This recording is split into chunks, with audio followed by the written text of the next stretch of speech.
জিলাত উপস্থিত হৈছোঁ। গোলাঘাট জিলা জয় ভাৰত পাৰ্টিৰ এটা কমিটি আগত বনোৱা আছিলে আৰু আজি ইয়াতে আমাৰ কেন্দ্ৰীয় সমিতিৰ উপস্থিতিত গোলাঘাট জয় ভাৰত পাৰ্টি জিলা সমিতি আমি পূৰ্ণাংগৰূপে আজি গঠন কৰিছোঁ।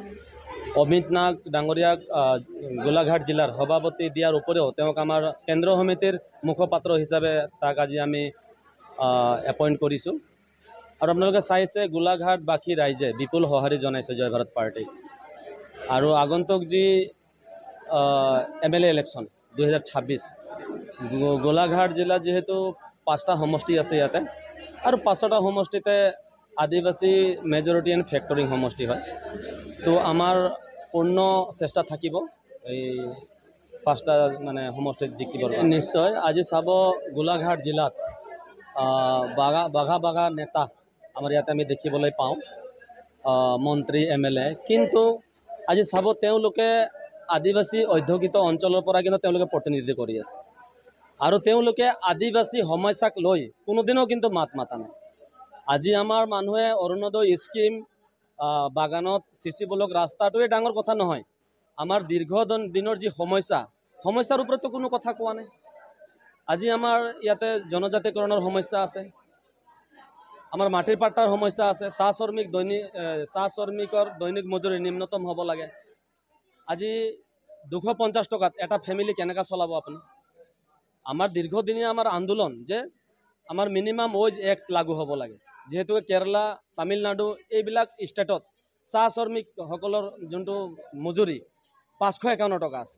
তো তাকে আমি অসমতো আন্দোলন কৰি আছোঁ, এইটো মানে হ'ব লাগে। আৰু অসমৰ চাহ শ্ৰমিকৰ ওপৰত একেবাৰে অসম চৰকাৰে মানে ইনজাষ্টিছ কৰি আছে। আজি চাওক তেওঁলোকৰ PF পইচা তেওঁলোকৰ একাউণ্টত কিমান আছে কিমান নাই শ্ৰমিকসকলক গোটেইকেইজন কিন্তু আন্ধাৰত ৰাখিছে।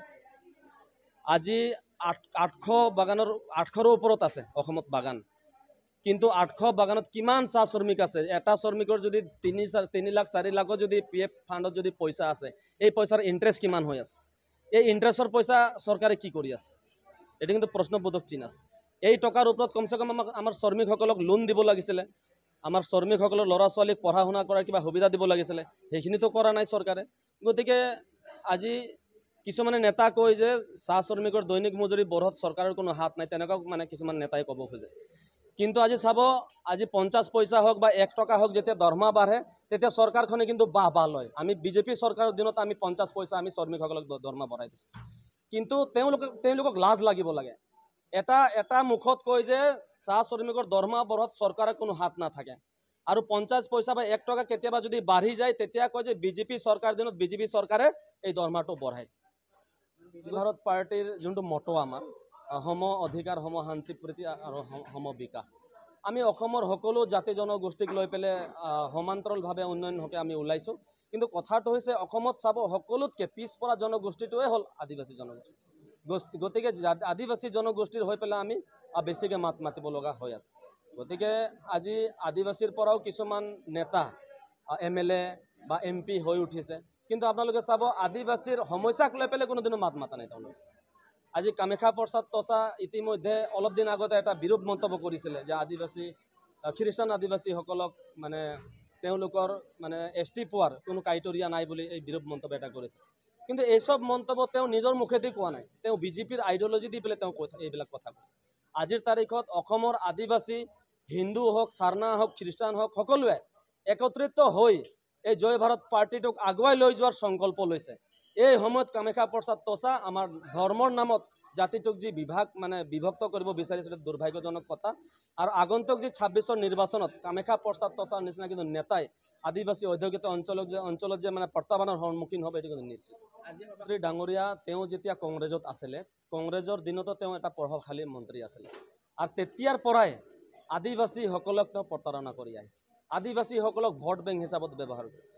আদিবাসীসকলৰ কমজোৰি ক'ত আছে, আদিবাসীসকলক কোন নেতাক মেনেজ কৰিলে আদিবাসীসকলে মেনেজ এই চব জানে। গতিকে আজি প্ৰত্যেকটা ইলেকশ্যনতে তেওঁ কংগ্ৰেছ আমোলৰ পৰা আজিলৈকে যদি আপুনি চাব যায়, যেতিয়া নিৰ্বাচন আহে তেতিয়া তেওঁ ভুৱা প্ৰতিশ্ৰুতি মানে বাগানৰ মানুহক দিয়ে। তিনিচুকীয়াত এটা সময়ত আদিবাসী মহাসভাত তেওঁ কৈছিলে যে আদিবাসীসকলৰ যি জনজাতিকৰণৰ কাম 90% হৈ গৈছে, মাত্ৰ 10%হে বাকী আছিলে বুলি তেওঁ কৈছিলে। কিন্তু আজি 6টা বছৰ পাৰ হৈ গ'ল, আজি তেওঁলোকৰ বিজেপিৰ যি চৰকাৰ পিৰিয়ড শেষ হ'বলৈ হৈছে কিন্তু আজিলৈকে জনজাতিকৰণৰ কাম কোনো ধৰণৰ তেওঁ আজিলৈকে কৰা নাই। গতিকে আজি যেতিয়া যেতিয়া মাটিৰ পাট্টাৰ কথা আহে, যেতিয়া যেতিয়া চাহ শ্ৰমিকৰ দৈনিক মজুৰিৰ কথা আহে, যেতিয়া যেতিয়া মানে জনজাতিকৰণৰ কথা আহে, তেতিয়া তেতিয়া তেওঁলোকে নতুন নতুন স্কিম দি পেলাই এই ইছ্যুবিলাকক মানে ঢাকিবলৈ চেষ্টা কৰে। আজি এটিকুলিত দুটি পাতেই হওক বা ৰাস্তাৰ যিখিনি বাগানৰ ৰাস্তাৰ কাম, সেইবিলাকতো ৰাইজে বিচৰা নাই, কিন্তু এই মেইন ইছ্যুৰ পৰা ঢাকিবৰ কাৰণে তেওঁ নতুন নতুন স্কিমবিলাক দি আছে। গতিকে তেওঁ ভুৱা ভুৱা প্ৰতিশ্ৰুতি দিয়াৰ কাৰণে আমি তেওঁক মিছলীয়া মুখ্যমন্ত্ৰী বুলি আমি ইমান দিনে কৈ আহিছোঁ। আৰু আজি আমি এই মুখ্যমন্ত্ৰীগৰাকীক আমি নাম দিছোঁ জয় ভাৰত পাৰ্টিৰ টিমৰ পৰা দেৱলাল ফকৰ দাস ডক্টৰ হিমন্ত বিশ্ব শৰ্মা বুলি আমি তাক এটা আখ্যা দিছোঁ।